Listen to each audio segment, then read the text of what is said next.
ವರ್ಷದಲ್ಲಿ ಒಮ್ಮೆ ಮಾತ್ರ ಗರ್ಭಗುಡಿಯ ಬಾಗಿಲು ತೆರೆಯುವ ಅಪರೂಪದ ಕ್ಷೇತ್ರವಿದೆ.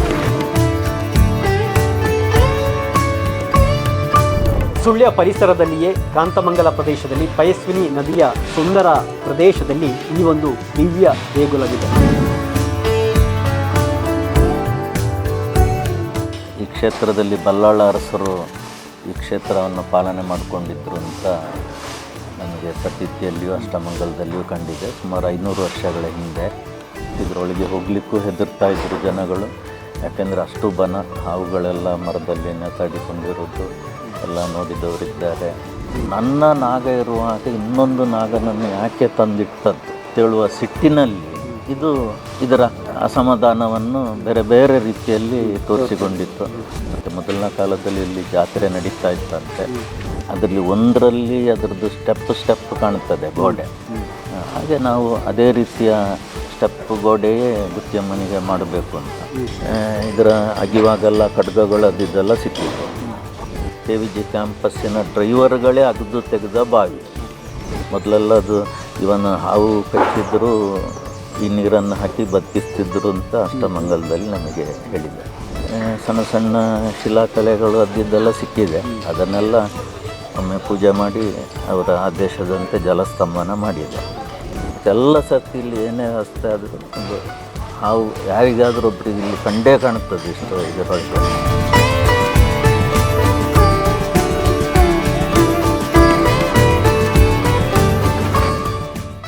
ಪ್ರಿಯ ವೀಕ್ಷಕರೇ ನಮಸ್ತೆ. ನಮಸ್ತೆ ವೀಕ್ಷಕರೇ. ಬಾಗಿಲೊಳು ಕೈ ಮುಗಿದು ಒಳಗೆ ಬಾ ಯಾತ್ರಿಕನೇ, ಶಿಲೆಯಲ್ಲವೀ ಗುಡಿಯು ಕಲೆಯ ಬಲೆಯು. ಸೋಮನಾಥಪುರ ದೇಗುಲವನ್ನು ನೋಡಿದಂಥ ಸಂದರ್ಭದಲ್ಲಿ ಕುವೆಂಪು ಅವರಿಂದ ಉದ್ಗತವಾದಂಥ ಸಾಲುಗಳಿವು. ಅಂಥದೇ ಸಾಲುಗಳನ್ನು ಮತ್ತೆ ನೆನಪಿಸುವಂಥ ಒಂದು ಸುಂದರ ದೇಗುಲ, ಸುಂದರ ಪರಿಸರ ನಮ್ಮ ಸುಳ್ಯದಲ್ಲೂ ಕೂಡ ಇದೆ. ವರ್ಷದಲ್ಲಿ ಒಮ್ಮೆ ಮಾತ್ರ ಗರ್ಭಗುಡಿಯ ಬಾಗಿಲು ತೆರೆಯುವ ಅಪರೂಪದ ಕ್ಷೇತ್ರವಿದೆ. ಸುಳ್ಯ ಪರಿಸರದಲ್ಲಿಯೇ ಕಾಂತಮಂಗಲ ಪ್ರದೇಶದಲ್ಲಿ ಪಯಸ್ವಿನಿ ನದಿಯ ಸುಂದರ ಪ್ರದೇಶದಲ್ಲಿ ಈ ಒಂದು ದಿವ್ಯ ದೇಗುಲವಿದೆ.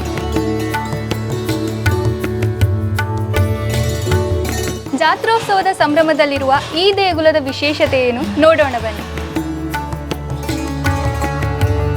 ಪ್ರಜ್ಞಾ, ಹಾಗಾದರೆ ಈ ಅಪರೂಪದ ಮತ್ತು ಅಪೂರ್ವ ಕ್ಷೇತ್ರದ ವಿಶೇಷತೆಯನ್ನು ಅರಿಯೋಣ. ಒಳಕ್ಕೆ ಹೋಗೋಣ.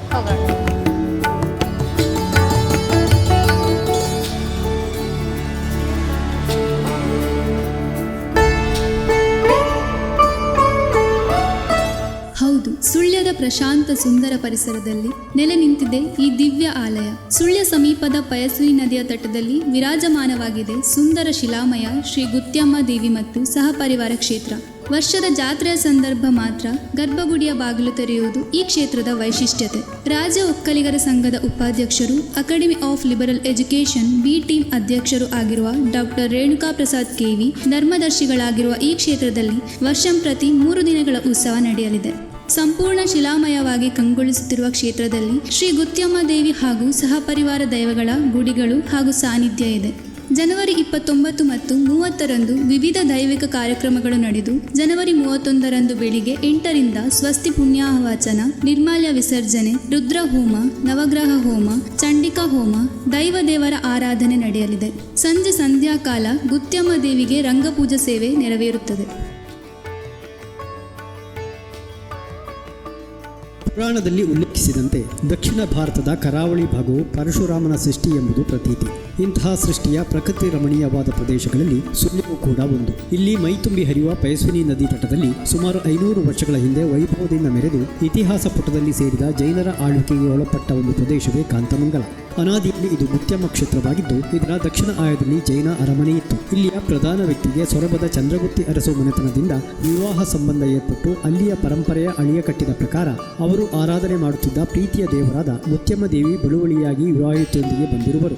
ಇದರೊಂದಿಗೆ ದೈವಗಳಾದ ಧೂಮಾವತಿ, ತಿಲಿಚಾಮುಂಡಿ, ಅಪ್ಪೆಪಂಜುರ್ಲಿ, ನಂದಿಕೋಣ, ಸಿರಿಕುಮಾರರು, ಕಲ್ಲುರುಟಿ, ಪಂಜುರ್ಲಿ, ನೀಚಗೊಪ್ಪೇರಿಯ ಹಾಗೂ ದೈವಗಳಿಗೆ ಯಜಮಾನ ಸ್ಥಾನ ಪಡೆದಿರುವ ಬಲ್ಲಾಳತಿ ಜೈನ ವಂಶಸ್ಥರ ದೇವರಾದ ಬ್ರಹ್ಮದೇವರು. ಜೈನರ ಆಳ್ವಿಕೆಯ ಸಮಯದಲ್ಲಿ ದೈವಗಳು ಹಾಗೂ ಗುತ್ಯಮ್ಮ ದೇವಿಯನ್ನು ಈ ಕಾಂತಮಂಗಲದ ಪುಣ್ಯ ಸ್ಥಳದಲ್ಲಿ ಅದ್ಭುತವಾಗಿ ಪ್ರತಿಷ್ಠಾಪಿಸಿ ನೇಮ ನಡಾವಳಿ ನಡೆಯುತ್ತಿದ್ದು ಅದರಂತೆ ಶ್ರೀದೇವಿ ದೈವಗಳು ಜನರ ಕಷ್ಟಕಾರ್ಪಗಳಿಗೆ ಹಾಗೂ ಭಕ್ತಾದಿಗಳ ಇಷ್ಟಾರ್ಥಗಳಿಗೆ ಸದಾ ಬೆಳಕು ಬೆಳಕಾಗಿ ಅದ್ಭುತ ಪವಾಡಗಳೇ ನಡೆದಿತ್ತು. ಗುತ್ಯಮ್ಮ ಎಂದರೆ ಪುರಾಣದ ಪ್ರಕಾರ ಪರಶುರಾಮ ದೇವರ ತಾಯಿ. ಇವಳನ್ನು ರೇಣುಕಾಂಬ ಎಂದು ಹೆಸರಿನಿಂದಲೂ ಕರೆಯುತ್ತಾರೆ. ಇವಳು ಚಂದ್ರಗುತ್ತಿ ಬೆಟ್ಟದಲ್ಲಿ ನಿಂತ ಕಾರಣ ಅಂದರೆ ಗುತ್ತಿನ ತಾಯಿ ಎಂದು ಕರೆಯಲಾಗುತ್ತದೆ.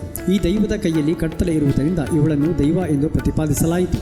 ಇಲ್ಲಿ ನಿತ್ಯ ಪೂಜೆ ಮಾಡದೆ ವರ್ಷಕ್ಕೊಮ್ಮೆ ಪೂಜೆ ಮಾಡುವುದರಿಂದ ದೇವಾಲಯವಾಗಿರದೆ ದೈವಾಲಯವಾಗಿ ಪರಿವರ್ತನೆ ಹೊಂದಿತು. ಕಾಲಾಂತರದಲ್ಲಿ ಕ್ಷೇತ್ರದ ಸಾನ್ನಿಧ್ಯಗಳು ಕಣ್ಮರೆಯಾಯಿತು. ಈ ಮಧ್ಯೆ ಗುತ್ಯಮ್ಮ ಹಾಗೂ ಸಹಪರಿವಾರ ದೈವಗಳಿಗೆ ಸಂಬಂಧಪಟ್ಟ ಸ್ಥಳಗಳು ಆಕಸ್ಮಿಕವಾಗಿ ಕುರುಂಜಿ ಮನೆತನದವರ ಸುಪರ್ದಿಗೆ ಬಂದವು. ಕುರುಂಜಿ ಮನೆತನದವರು ಡಾಕ್ಟರ್ ಕೆ.ವಿ. ರೇಣುಕಾ ಪ್ರಸಾದ್ ನೇತೃತ್ವದಲ್ಲಿ ದೈವಜ್ಞರಾದ ಕಾರ್ಕಳದ ಕೊಂಡೆಜಾಲು ಸೀತಾರಾಮ ಉಪಾಧ್ಯಾಯರ ಮಾರ್ಗದರ್ಶನದಂತೆ ಪುನರ್ನಿರ್ಮಾಣ ಮಾಡಿದರು. ಈ ಭಾಗವನ್ನು ಮತ್ತೆ ಶೋಧಿಸಲ್ಪಟ್ಟಾಗ ಗುತ್ಯಮ್ಮ ದೇವಿಯ ಮೂಲ ವಿಗ್ರಹ, ದೇವದೇವರುಗಳ ಆಯುಧಗಳು ಮತ್ತು ವರಸೆಗಳು ಕಂಡುಬಂದವು. ಪ್ರಶ್ನಾ ಚಿಂತನೆ ಮಾಡಿದಾಗ ಆ ಶಕ್ತಿಗಳನ್ನು ಜೀರ್ಣೋದ್ಧಾರ ಮಾಡಿ ಪುನರ್ ಪ್ರತಿಷ್ಠೆ ಮಾಡಿ ಬ್ರಹ್ಮಕಲಶ ನೆರವೇರಿಸಿದಲ್ಲಿ ಪರಿಸರದ ಜನರೆಲ್ಲರಿಗೂ ಸುಖ, ಶಾಂತಿ ಹಾಗೂ ಸಮೃದ್ಧಿ ಪ್ರಾಪ್ತಿಯಾಗುತ್ತದೆ ಎಂಬುದಾಗಿ ಕಂಡುಬಂದಿತು. ಆ ಪ್ರಕಾರ ಕುರುಂಜಿ ಮನೆತನದ ಡಾಕ್ಟರ್ ರೇಣುಕಾ ಪ್ರಸಾದ್ ಕೆ.ವಿ. ಅವರು ಕ್ಷೇತ್ರದ ಸಂಪೂರ್ಣ ಜವಾಬ್ದಾರಿ ವಹಿಸಿಕೊಂಡು ಜೀರ್ಣೋದ್ಧಾರ ಮಾಡಿ ಶ್ರೀ ಗುತ್ಯಮ್ಮ ದೇವಿಯ ಮೂಲ ವಿಗ್ರಹ ಮತ್ತು ಪರಿವಾರ ದೇವಿಗಳ ಪುನರ್ ಪ್ರತಿಷ್ಠೆ ಮಾಡಿಸಿ 2019 ಏಪ್ರಿಲ್ ತಿಂಗಳಲ್ಲಿ ಬ್ರಹ್ಮಕಲಶೋತ್ಸವ ನಡೆಸಿದ್ದಾರೆ. ಬಳಿಕ ಕ್ಷೇತ್ರದಲ್ಲಿ ದೈವಗಳ ಪೂಜಾ ವಿಧಿಗಳನ್ನು, ಕ್ಷೇತ್ರದ ಅಭಿವೃದ್ಧಿ ವಾರ್ಷಿಕ ಉತ್ಸವವನ್ನು ನಡೆಸಿಕೊಂಡು ಬರುತ್ತಿದ್ದಾರೆ. ದೈವಜ್ಞರು ಹಾಗೂ ಹಿರಿಯರ ಸೂಚನೆಯಂತೆ ಡಾಕ್ಟರ್ ರೇಣುಕಾ ಪ್ರಸಾದ್ ಕೆ.ವಿ. ಅವರು ಕ್ಷೇತ್ರದ ಧರ್ಮದರ್ಶಿಗಳಾಗಿ ಕ್ಷೇತ್ರವನ್ನು ಮುನ್ನಡೆಸುತ್ತಿದ್ದಾರೆ. ಶ್ರೀದೇವಿ ಗುತ್ಯಮ್ಮನವರು ಶ್ರೀ ಬ್ರಹ್ಮರು, ನಾಗಬ್ರಹ್ಮ, ಪಿಲಿಚಾಮುಂಡಿ, ಧೂಮಾವತಿ, ಅಣ್ಣಪ್ಪ ಪಂಜುರ್ಲಿ, ಸಿರಿಕುಮಾರರು, ಕಲ್ಲುರ್ಟಿ ಪಂಜುರ್ಲಿ, ಬಳ್ಳಾಲ್ತಿ, ನಂದಿಕೋಣ, ಕ್ಷೇತ್ರಪಾಲ, ನೀಚಬೊಬ್ಬರ್ಯ, ಶ್ರೀ ಗುತ್ಯಮ್ಮ ದೇವಿಯ ಪ್ರಾಕಾರದಲ್ಲಿರುವ ಸ್ಥಾನಗಳು, ತೀರ್ಥಮಂಟಪ, ತೀರ್ಥಬಾವಿ, ಅಯ್ಯಂಗಾಯಿ, ಪೆರಿಂಬಲಿಕಲ್ಲು, ಧ್ವಜಕಟ್ಟೆ, ಅಶ್ವತ್ಥಕಟ್ಟೆ ಇಲ್ಲಿನ ವಿಶೇಷತೆಗಳು.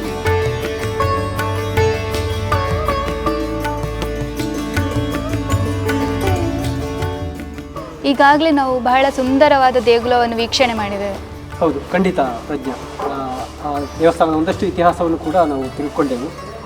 ಈಗ ಸ್ವತಃ ಈ ಕ್ಷೇತ್ರದ ಧರ್ಮದರ್ಶಿಗಳಾಗಿರುವಂಥ ರಾಜ್ಯ ಒಕ್ಕಲಿಗರ ಸಂಘದ ಉಪಾಧ್ಯಕ್ಷರು, academy of liberal education BTN ಅಧ್ಯಕ್ಷರಾಗಿರುವಂತಹ ಡಾಕ್ಟರ್ ರೇಣುಕಾ ಪ್ರಸಾದ್ ಕೆ.ವಿ. ಅವರು ನಮ್ಮ ಜೊತೆಗಿದ್ದಾರೆ. ಅದರ ಜೊತೆಗೆ ಭವನ್ ಶಂಕರ್ ಅಡ್ಕರೆ ಅವರಿದ್ದಾರೆ, ಪ್ರಸನ್ನ ಕಲಾಜಿ ಅವರಿದ್ದಾರೆ. ಸರ್ ನಮಸ್ತೆ. ಬಹುಶಃ ಸೋಮನಾಥಪುರ ದೇವಾಲಯನ ನೋಡುವಂಥ ಸಂದರ್ಭದಲ್ಲಿ ಕವಿ ಕುವೆಂಪುರವರು ಶಿಲೆಯಲ್ಲ ಇದು ಕಲೆಯ ಬಲೆಯು ಈ ಗುಡಿ ಅಂತ ಉದ್ಗರಿಸ್ತಾರೆ. ಬಹುಶಃ ಈ ದೇಗುಲವನ್ನು ನೋಡುವಾಗ ನಮಗೂ ಕೂಡ ಅಂಥದ್ದೇ ಒಂದು ಭಾವನೆ ಬರ್ತದೆ. ಹೇಗೆ ಈ ಒಂದು ಸಾನ್ನಿಧ್ಯ ಶಕ್ತಿ ಹೇಗೆ ಉಂಟಾಯಿತು ಸರ್? ಇದು ಕುರುಂಜಿ ಕಾಂತಮಂಗಲ ಅಂತ ಹೇಳುವಂಥ ಈ ಕ್ಷೇತ್ರ. ಮೊದಲು ಈ ಕ್ಷೇತ್ರದಲ್ಲಿ ಬಲ್ಲಾಳ ಅರಸರು ಈ ಕ್ಷೇತ್ರವನ್ನು ಪಾಲನೆ ಮಾಡಿಕೊಂಡಿದ್ದರು ಅಂತ ನಮಗೆ ಪ್ರತೀತಿಯಲ್ಲಿಯೂ ಅಷ್ಟಮಂಗಲದಲ್ಲಿಯೂ ಕಂಡಿದೆ, ಸುಮಾರು 500 ವರ್ಷಗಳ ಹಿಂದೆ. ಆನಂತರ ಕ್ರಮೇಣ ಇದು ಬೇರೆಯವರಿಗೆ ಈ ಸ್ಥಳದ ಅಧಿಕಾರ ಬಂದು ಆಮೇಲೆ 1960ರಲ್ಲಿ ನಮ್ಮ ತಂದೆಯವರು ಈ ಸ್ಥಳವನ್ನು ಪರ್ಚೇಸ್ ಮಾಡ್ತಾರೆ. ಮಾಡುವಾಗ ಈ ಕ್ಷೇತ್ರ ಇದೊಂದು ಬನವಾಗಿತ್ತು, ಅದು ಇದ್ರ ಜೊತೆಗೆ ಬಂದಿದೆ. ಬನವಾಗಿರುವಾಗ ಈ ಗುತ್ಯಮ್ಮ ದೇವಿ ಅಂತ ಆಗ ನಮಗೆ ಗೊತ್ತಿರಲಿಲ್ಲ. ಆಗ ಎಲ್ಲರೂ ಹೇಳೋದು ಅನಂತ ಪದ್ಮನಾಭ ದೇವರಿಲ್ಲಿರೋದು. ಮತ್ತು ನಮ್ಮ ಕುಟುಂಬದಲ್ಲಿ ವ್ಯವಹಾರದಲ್ಲೆಲ್ಲ ಸ್ವಲ್ಪ ಏರಿಳಿತ ಎಲ್ಲ ಆಗುವಾಗ, ಹಿನ್ನಡೆ ಕಾಣುವಾಗ ಊರಲ್ಲಿ ಪ್ರತಿಯೊಬ್ಬರು ಮಾತಾಡೋದು ಅದು ಹೆಚ್ಚಿನಿತ್ತಂಟ್ಲು ಆ ಕಾಂತಮಂಗಲ ಇನ್ನೂ ಸರಿ ಮಾಡಪ್ಪ ಅಂತೆ, ಒಂದು ಸರಿ ಆಪುಜ್ಜಿ ಇನ್ನೊಂದು ಸರಿ ಮಾಡಪ್ಪ ನೆಡ್ಡೆ ಅಂತೇಳಿ ಅಂತ. ಹಾಗೆ ತಂದೆಯವರು ಹೊರಗಿನಿಂದಲೇ ಕೈ ಮುಕ್ಕೊಂಡು ಅದು ಇಡೀ ಬನವಾಗಿದ್ದರಿಂದ, ಮತ್ತು ನಮ್ಮ ತಂದೆಯವರ ಸುಪ್ಪತ್ತಿಗೆ ಬಂದ ಮೇಲೆ ಇಲ್ಲಿ ಯಾವುದೇ ಕಾರ್ಯಕ್ರಮಗಳು ಯಾವುದು ನಡೆದಿಲ್ಲ. ಅದು ಬನವಾಗಿತ್ತು. ಹಾಗೆ ಇದರೊಳಗೆ ಹೋಗಲಿಕ್ಕೂ ಹೆದರ್ತಾ ಇದ್ದರು ಜನಗಳು. ಯಾಕೆಂದರೆ ಅಷ್ಟು ಬನ, ಹಾವುಗಳೆಲ್ಲ ಮರದಲ್ಲಿ ನೇತಾಡಿಕೊಂಡಿರೋದು ಎಲ್ಲ ನೋಡಿದವರಿದ್ದಾರೆ. ಮತ್ತು ತಂದೆಯವರು ಮಾತ್ರ ಇದರೊಳಗೆ ಹೋಗುವ ಧೈರ್ಯ ಇದ್ದದ್ದು. ಯಾಕೆಂದರೆ ಹಾವುಗಳಿತ್ತು, ಒಂದು ಹಂದಿ ಇತ್ತು. ಆ ಹಂದಿಯೂ ಹಾಗೆ ಎಷ್ಟೋ ಜನ ಬೇಟೆಯಾಡಿದರೂ ಕೂಡ ಅಲ್ಲಿ ರಕ್ತ ಕಾಣ್ತದೆ ಹೊರತು ಬೆಳಿಗ್ಗೆ ಆಗುವಾಗ ಆ ಹಂದಿ ಅಲ್ಲೇ ಇರ್ತಿತ್ತು. ಅದು ಭಾರಿ ಎತ್ತರದ ಹಂದಿ. ತುಂಬ ಜನ ಅದರ ಬಗ್ಗೆ ಹೇಳಿದ್ದಿದೆ.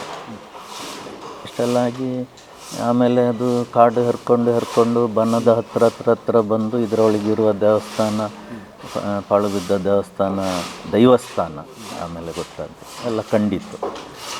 ಆಮೇಲೆ ತಂದೆಯವರು 2013ರಲ್ಲಿ ತೀರ್ಕೊಂಡ ನಂತರ ನಾನು ಯಾವುದೋ ವಿಷಯಕ್ಕೆ ಕಾರ್ಕಳಕ್ಕೆ ಹೋಗಿದ್ದೆ, ಕೊಂಡೆಜಾಲು ಸೀತಾರಾಮ ಉಪಾಧ್ಯಾಯರಲ್ಲಿ. ಆಗ ಅವರು ಇದ್ದಕ್ಕಿದ್ದಾಗೆ ಪ್ರಶ್ನೆ ಇಟ್ಟು, ನೀವು ಎಲ್ಲಿಂದ ಬಂದವರು ಅಂತ ಕೇಳಿದರು. ನಂದೆಲ್ಲ ಹೋದ ಕಾರ್ಯ ಮುಗಿದ ಮೇಲೆ ನಾನು ಸುಳ್ಯ ಕಾಂತಮಂಗಲದಿಂದ ಅಂತ ಹೇಳಿದೆ. ಅವರಿಗೇನೋ ಅಂತ ಸಡನ್ ಇದಾಕಿ ಇಲ್ಲ ನೀವು ಹೋಗಬಾರ್ದು, ಇಲ್ಲೇ ಕೂತ್ಕೊಳ್ಳಿ, ನೀವು ಯಾವುದೋ ಒಂದು ಸಾನ್ನಿಧ್ಯದಿಂದ ಬಂದಿರಿ, ಇದರ ವಿಷಯದಲ್ಲಿ ನಾನು ನಿಮ್ಮ ಹತ್ರ ಕೇಳದೆ ಹೋದರೆ ನನಗೆ ತೊಂದರೆ ಉಂಟು, ಅದರಿಂದ ದಯವಿಟ್ಟು ಕೂತು 2 ನಿಮಿಷ ಹೇಳಿ ಅಂತೆಲ್ಲ ಹೇಳಿ ಈ ಸಾನ್ನಿಧ್ಯದೊಂದು ಚಿಂತನೆ ನಡೆಸಲೇಬೇಕಾಗ್ತದೆ. ಇದನ್ನು ನಾನು ನಿಮಗೆ ತಿಳಿಸಿಲ್ಲ ಅಂದರೆ ದೈವಜ್ಞಾದ ನನಗೆ ತೊಂದರೆ ಉಂಟು ಅಂತ ಹೇಳುವ ನಿಜವಾದ ಮಾತು. ಹಾಗೆ ಮತ್ತು ಅಲ್ಲಿಂದ ಕೂಡಲೇ ಅಣ್ಣನಿಗೆ ಫೋನ್ ಮಾಡಿ ಹೀಗೆ ಗಡೆ ಕತೆ ಹಿಂಗೆ ಅಂತ, ನಮ್ಮಿಂದೆಲ್ಲ ಇದು ಆಗುವಂಥದ್ದು, ನಾವೆಲ್ಲ ಇಷ್ಟು ವ್ಯವಹಾರ ಇರುವಾಗ ನಮ್ಮಿಂದ ಇದೆಲ್ಲ ಆಗಲಿಕ್ಕಿಲ್ಲ. ಅಲ್ಲಿಂದಲ್ಲಿಗೆ ಏನಾದ್ರು ಸುಧಾರಿಸಿ ವರ್ಷಕ್ಕೊಮ್ಮೆ ಕೈ ಮುಗಿಯೋದ ಅಂತ ಏನಾರಿದ್ದರೆ ಮಾಡ್ಬೋದು ಹೊರತು ಮತ್ತು ಕಟ್ಟುಗಟ್ಟಲೆ ದೀಪ ಹಚ್ಚಿಡೋದು ಇದು ಅಂಥದ್ದೆಲ್ಲ ನಮ್ಮಿಂದ ಆಗಲಿಕ್ಕಿಲ್ಲ ಹೇಳುವಂಥದ್ದು ಅವನ ಅಭಿಪ್ರಾಯವೂ ನನ್ನ ಅಭಿಪ್ರಾಯವೂ ಅಷ್ಟೇ. ಹಾಗೆ ಆಯಿತು, ಹಾಗಾದರೆ ನೋಡೋದಕ್ಕೆ ನಮಗೇನಂತೆ ಅಂಥೇಳಿ ಅವರು ಬಂದರು. ಹಾಗೆ ಬಂದು ಅಷ್ಟಮಂಗಲ ನಮ್ಮ ಮಹರ್ಷಿ ಮನೆಯಲ್ಲೇ ಇಟ್ಟಾಗುವಾಗ ಈ ದೇವಸ್ಥಾನದ ಬಗ್ಗೆ ಇಟ್ಟದ್ದು. ಹಾಗೆ ಮತ್ತು ಇದು ದೇವಸ್ಥಾನ ಅಲ್ಲ ದೈವಸ್ಥಾನ ಅಂತ ಆಯಿತು. ಊರವರೆಲ್ಲ ಅನಂತ ಪದ್ಮನಾಭ ಅಂತ ಹೇಳ್ತಾ ಇದ್ದಾರೆ ಅಂತಲೇ ನಾವು ಹೇಳಿದ್ದು. ಅಷ್ಟೊತ್ತಿಗೆ ಅವರು ಸಹ ನೋಡಿ ಅನಂತ ಪದ್ಮನಾಭ ಇದ್ದದ್ದು ಹೌದು, ಆದರೆ ಅದನ್ನು ಇದರ ಹಳೆಯ ಮಾಲೀಕರು ಹೋಗುವಾಗ ಅದನ್ನು ಭಂಡಾರ ಸಮೇತ ಕೊಂಡೋಗಿರೋದ್ರಿಂದ ಇಲ್ಲಿ ಅದರ ಯಾವುದೇ ಶಕ್ತಿಗಳು ಇಲ್ಲಿ ಈಗ ನೆಲೆಸಲಿಲ್ಲ. ಇಲ್ಲಿ ಹೆಣ್ಣು ದೇವರಿಗೆ ಸಂಬಂಧಪಟ್ಟದ್ದು ಇಲ್ಲಿದೆ ಅಂಥೇಳಿ ಮತ್ತು ಕೂಲಂಕಷವಾಗಿ ನೋಡುವಾಗ ಗುತ್ಯಮ್ಮ ದೇವಿ ಅಂತಾಯಿತು. ಆಮೇಲೆ ಅವರೇ ಹೇಳಿದರು, ನೀವು ನಿಮ್ಮ ಆಸ್ತಿ ರೆಕಾರ್ಡ್ ತೆಗೆದು ತರಿಸಿ ಈಗಲೇ, ಅದರಲ್ಲಿ ಕೂಡ ಇದು ಬರ್ಕೊಂಡುಂಟು ಅಂತ. ನೋಡುವಾಗ ಅದರಲ್ಲಿ ಕೂಡ ಅದೇ ರೀತಿ ಇದೆ. ಗುತ್ಯಮ್ಮ ದೇವದ ಸಂಪೂರ್ಣ ಅಧಿಕಾರವನ್ನು ರೇಣುಕಾ ಪ್ರಸಾದಿಗೆ ಬಿಟ್ಟುಕೊಡಲಾಯಿತು. ಗೋವರ್ಧಿನಿ ರೆಕಾರ್ಡಲ್ಲಿ, ಅಕ್ಕನ ರೆಕಾರ್ಡಲ್ಲಿ ಅಕ್ಕನಿಗೂ ಕೂಡ ಬಿಟ್ಟುಕೊಡಲಾಯಿತು ಅಂತ ಇತ್ತು. ಹಾಗೆ ಮತ್ತೆ ನೋಡಿ ಎಲ್ಲ ಆಗುವಾಗ ಇದನ್ನೊಂದು ಮುಂದುವರಿಸೋದಿದ್ದರೆ ಈ ರೀತಿ ವ್ಯವಸ್ಥೆ ಅಂತೆಲ್ಲ ಒಂದೊಂದು ಹೇಳಿಕೊಂಡು ಹೋದರು. ಇಲ್ಲಿ ಯಾವುದೆಲ್ಲ ಇತ್ತು ಏನಿತ್ತು ಅಂತ. ಮತ್ತು ನಾನೇ ಇದರ ಮೂರ್ತಿ ತೆಗೆದು ಕೊಡ್ತೇನೆ, ಗುತ್ಯಮ್ಮ ದೇವಿಯ ಮೂರ್ತಿ ಅಲ್ಲಿಯೇ ಉಂಟು ಮಣ್ಣೊಳಗೆ, ನಾನೇ ನಿಮಗೆ ನಾಳೆ ತೆಗೆದು ಕೊಡ್ತೇನೆ ಹೇಳಿ ಮತ್ತೆ ಎಲ್ಲ ವಿಚಾರಿಸಿ ಅಬ್ಬಗ ದಾರಗ ಕುಮಾರ ದೈವಗಳು, ನಂದಿಗೋಣ, ಅಣ್ಣಪ್ಪ ಪಂಜುರ್ಲಿ, ಬಲ್ಲಾಳತಿ, ಕಿಲಿಚಾಮುಂಡಿ, ಧೂಮಾವತಿ, ಕಲ್ಲುರುಟಿ ಪಂಜುರ್ಲಿ, ಆಮೇಲೆ ಇದರ ಹೊರಗಡೆ ದೇವಸ್ಥಾನವನ್ನು ಕಾಯ್ತಾ ಇದ್ದದ್ದು ನೀಚ ಬೊಬ್ಬರಿಗೆ ಮತ್ತು ಕ್ಷೇತ್ರಪಾಲ ಅಂತ. ಆದರೆ ಈ ದೇವಸ್ಥಾನದ ಒಂದು ಈ ಪ್ರತಿಯೊಬ್ಬರು ಮಾತಾಡೋದು ನಮ್ಮಲ್ಲಿ ಏನೋ ಏರಿಳಿತ ಆದದ್ದು ಇದೆಲ್ಲವೂ ಯಾಕೆ ಅಂತೇಳಿ ಅವರು ನೋಡುವಾಗ ನಿಜವಾಗಿ ಗುತ್ಯಮ್ಮಂದೇ ಆದ ಒಂದು ನಾಗ ಇತ್ತು. ಆಗ ತಂದೆಯವರು ನನಗೆ ಮೆಡಿಕಲ್ ಕಾಲೇಜ್ ಆಗಲೇಬೇಕು, ಅದಕ್ಕೆ ಏನು ತೊಂದರೆ ಅಂತ ಹೇಳುವಾಗ ಆ ಭಾಗದಲ್ಲಿ ಆಗ ಹೇಳಿದ್ದು ಇಲ್ಲಿ ಒಂದು ನಾಗನಕಟ್ಟೆ ಮಾಡಿದರೆ ನಿಮ್ಮದು 1 ವರ್ಷದಲ್ಲಿ ನಿಮ್ಮ ದೈವಸ್ಥಾನ ಆಗ್ತದೆ ಅಂತ. ಅದು ಆಗ ಮಾಡಿದ್ದೆ. ಅದು ಅದೇ ರೀತಿ ಮೆಡಿಕಲ್ ಕಾಲೇಜು ಆಗಿದೆ, ನಾಗನ ಸ್ಥಾನ ಮಾಡಿದೆ. ಬಟ್ ಮೆಡಿಕಲ್ ಕಾಲೇಜಿಗೆ ಅದೆಷ್ಟೇ ಪೂರಕವಾಗಿದ್ದರೂ ನನ್ನ ನಾಗ ಇರುವಾಗ ಇನ್ನೊಂದು ನಾಗನನ್ನು ಯಾಕೆ ತಂದಿಟ್ಟದ್ದು ಅಂತೇಳುವ ಸಿಟ್ಟಿನಲ್ಲಿ ಇದರ ಅಸಮಾಧಾನವನ್ನು ಬೇರೆ ಬೇರೆ ರೀತಿಯಲ್ಲಿ ತೋರಿಸಿಕೊಂಡಿತ್ತು. ಅಕ್ಕನಿಗೆ ಮಗ ಸತ್ತೋದ, ಗಂಡ ಸತ್ತೋದ, ನಮ್ಮದು ಬೇರೆ ವ್ಯತ್ಯಾಸ ಆಯಿತು, ಆ ಪ್ರಕರಣ ಈ ಪ್ರಕರಣ ಅಂತ ಹೇಳಿಕೊಂಡು ಇದೆಲ್ಲ ಆಯಿತು. ಮತ್ತು ನೋಡುವಾಗೆಲ್ಲ ಅದಕ್ಕೆ ಇದನ್ನೊಂದು ಸಮಾಧಾನ ಮಾಡಿದರೆ ಅದಕ್ಕೆಲ್ಲ ಒಂದು ಪರಿಹಾರ ಸಿಗ್ತದೆ ಮತ್ತು ಇಡೀ ಕುಟುಂಬಕ್ಕೆ ಒಳ್ಳೆಯದಾಗ್ತದೆ.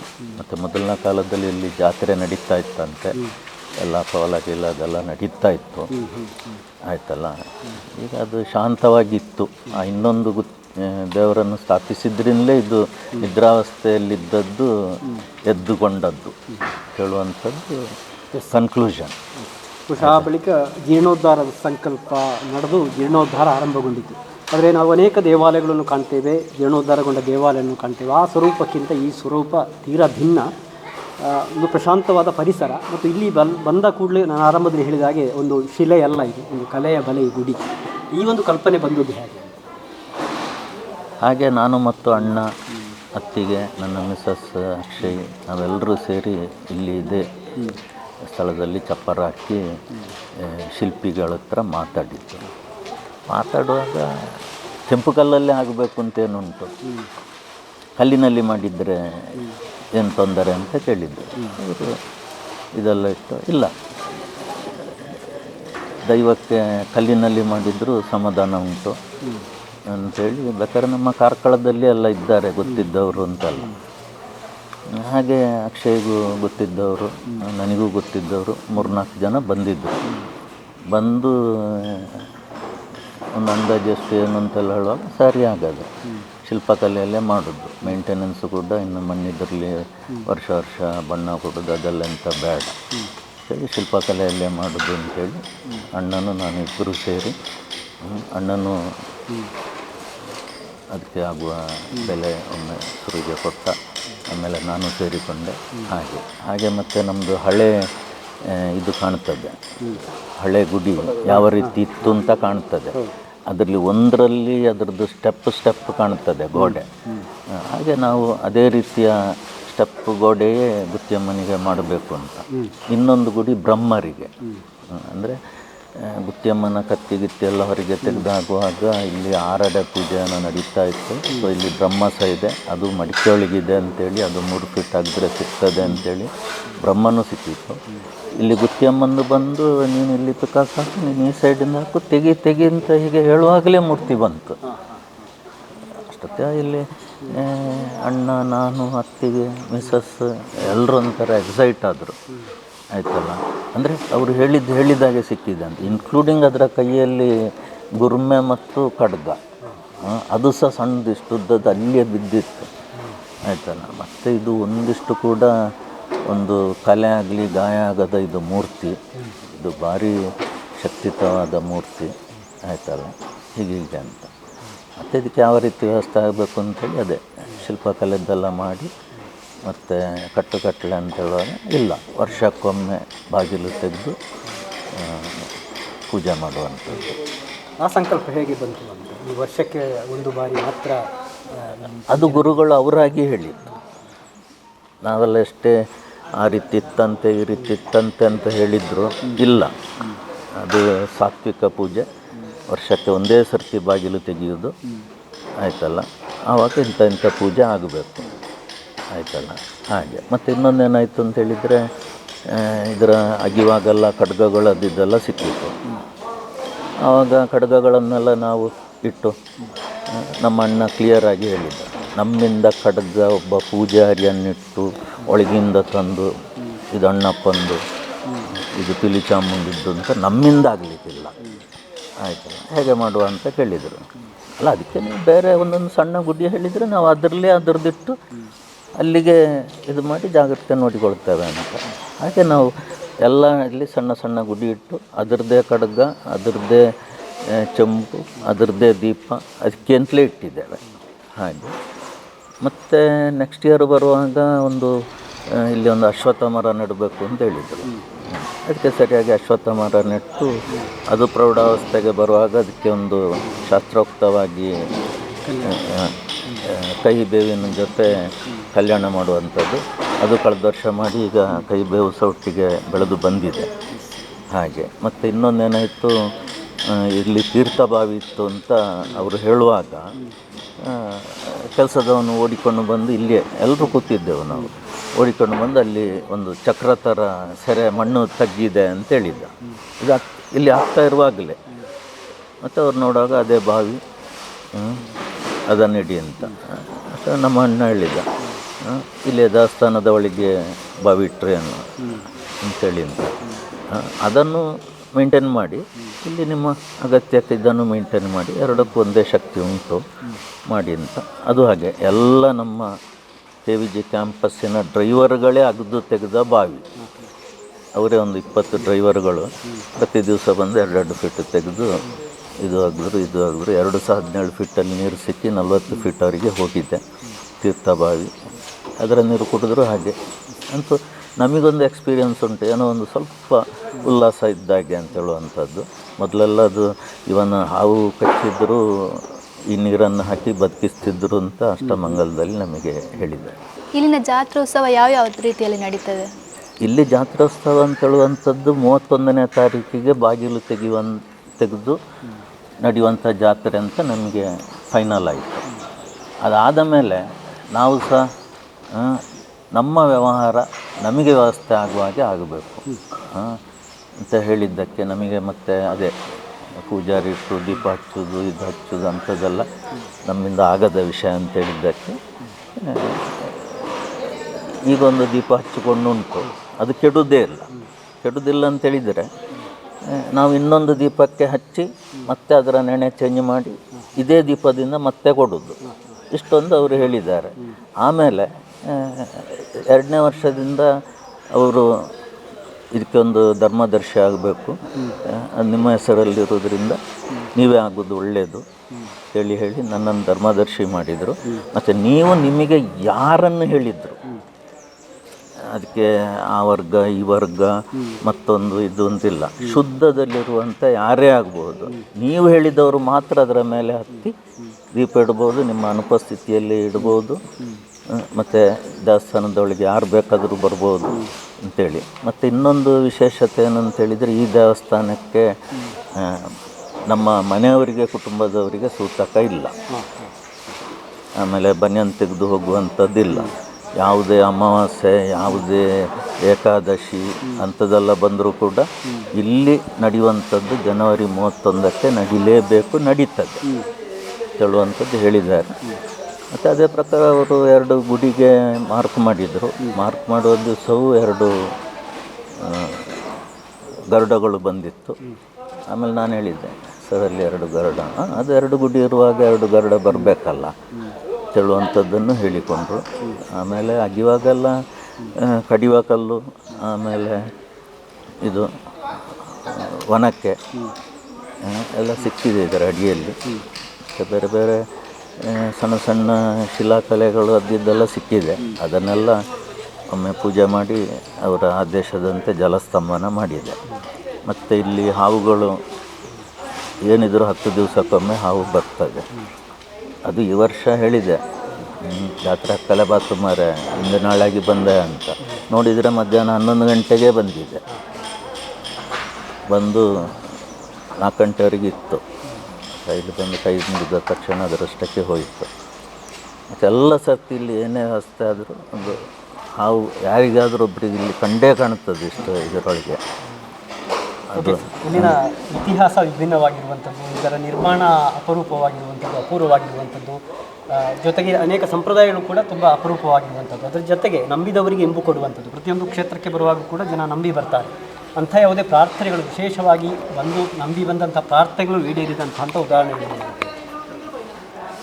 ಖಂಡಿತವಾಗಿದೆ.